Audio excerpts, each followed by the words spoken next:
Ich war mal wieder gemütlich am Staubsaugen, als der Staubsauger plötzlich Aussetzer hatte. Ich dachte, das kann doch wohl nicht wahr sein, das ist doch ein Qualitätsprodukt. Und als ich genauer hingeschaut habe, musste ich feststellen, dass im Bereich des Griffes das Kabel einen Bruch hatte. Das kann natürlich auch sehr gefährlich werden, wenn man mit der Hand an das blanke Kabel kommt und einen Schlag bekommt. Deshalb bei solchen Sachen den Stecker sofort aus der Steckdose ziehen. Normalerweise hat das Gerät am Griff einen Knickschutz für das Kabel. Dieser Knickschutz ist allerdings aufgrund des Alters des Geräts bereits abhanden gekommen. Trotzdem wurde der Staubsauger weiter verwendet und so ist es logisch, dass das Kabel bricht. Ich werde jetzt erstmal schauen, wie wir das Problem ohne großen Aufwand und Kosteneinsatz beheben können. Zuerst einmal lege ich mir den Staubsauger auf meine Werkbank und beginne damit, das Gehäuse, in diesem Fall den Griff, zu öffnen. Dieser Griff wird mit Schrauben zusammengehalten und besteht aus Kunststoff. Ich löse die Schrauben mit einem Kreuzschlitzschraubendreher.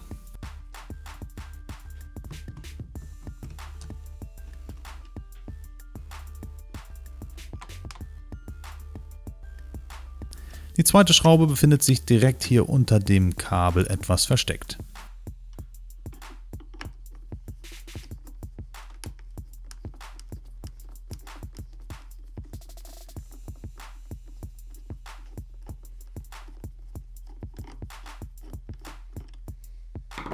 Wenn die Schrauben gelöst sind, lässt sich der Griff auf diese Weise öffnen. Hier lässt sich dann auch der Rest vom Knickschutz wiederfinden. Außerdem ist das Kabel hier so etwas zickzack aufgereiht. Das ist die Zugentlastung, die je nach Gerät aber auch verschieden aufgebaut sein kann. Ich werde jetzt das defekte Ende des Kabels komplett herausschneiden.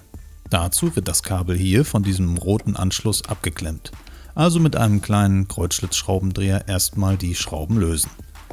Man kann es nicht oft genug sagen, es ist wichtig, dass ihr solch eine Reparatur wirklich nur bei gezogenem Stecker durchführt.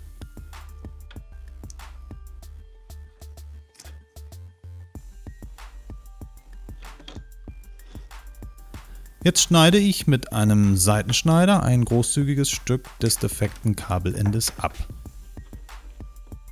Man könnte bestimmt einen neuen Knickschutz bestellen und auf das Kabel ziehen. Ich werde den alten Knickschutz nochmal wiederverwenden, dazu aber später mehr. Vorsichtig isoliere ich das Kabelende ab.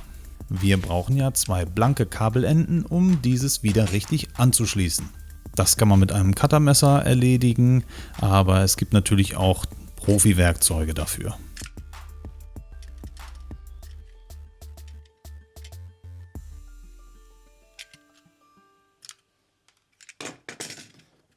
Ich verdrehe die Kabelenden so, dass sie nicht ausgefranst sind.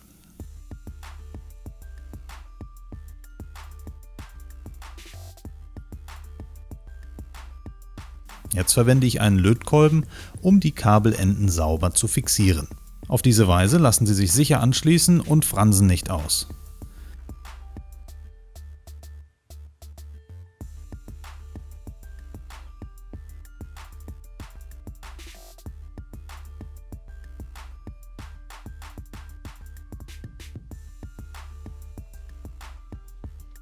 In diesem Fall muss man die Kabel etwas von unten in den Anschluss schieben. Das ist auf dem Video vielleicht etwas schwer zu erkennen.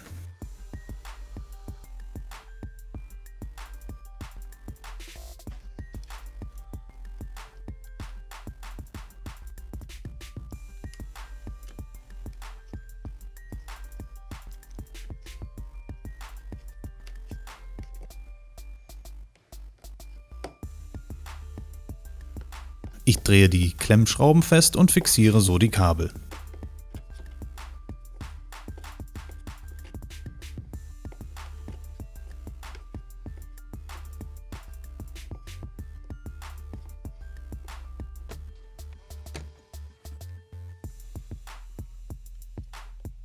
Ich fädle jetzt das Kabel in die Zugentlastung ein und prüfe, an welcher Stelle der Knickschutz eingesetzt wird.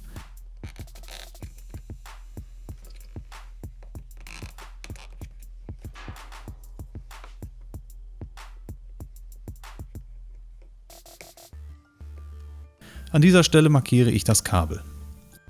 Ich achte darauf, dass der Knickschutz an der richtigen Stelle bleibt. Ein selbstverschweißendes Spezialband stellt hier einen neuen einfachen Knickschutz her.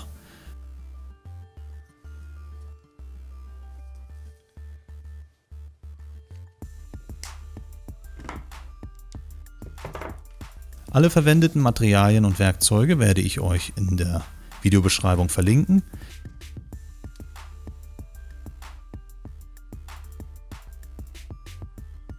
Dieses selbstverschweißende Isolierband kann ich wirklich sehr empfehlen, denn es geht eine starke Verbindung mit sich selbst ein. Gleichzeitig klebt es aber auf Dauer nicht und ist sehr haltbar.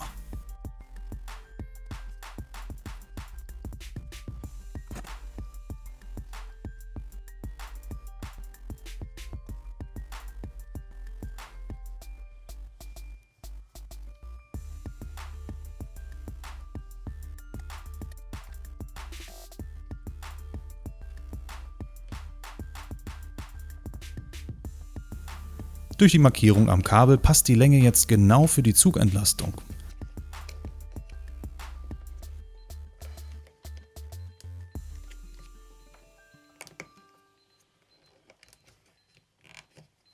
Ich drücke das Kabel in die richtige Position und drücke die weiße Schutzkappe auch wieder drauf.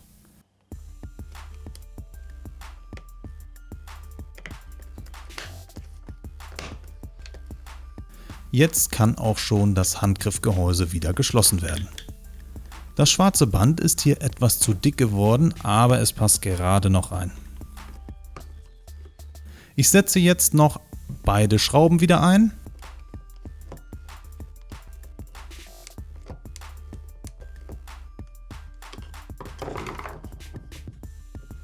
Diese Reparatur habe ich hier mal beispielhaft an einem Staubsauger gezeigt. Viele Elektrogeräte haben solch einen oder ähnlichen Kabelanschluss. Oft ist eine Reparatur bei Geräten auf diese Weise einfach und günstig möglich. Allerdings meistens nur bei hochwertigen Geräten, denn Billigware hat oft ein verschweißtes oder geklebtes Gehäuse. Ich hoffe, ich konnte mit diesem Video euch etwas helfen. Bei Fragen oder Anregungen freue ich mich immer über eure Kommentare. Mit einem Abo unterstützt ihr kostenlos meinen Kanal. Und wie wir hier sehen, funktioniert das Gerät wieder einwandfrei und der Knickschutz tut auch, was er soll. Ich würde mich freuen, wenn ihr auch nächstes Mal wieder dabei seid. Vielen Dank fürs Zuschauen und bis bald.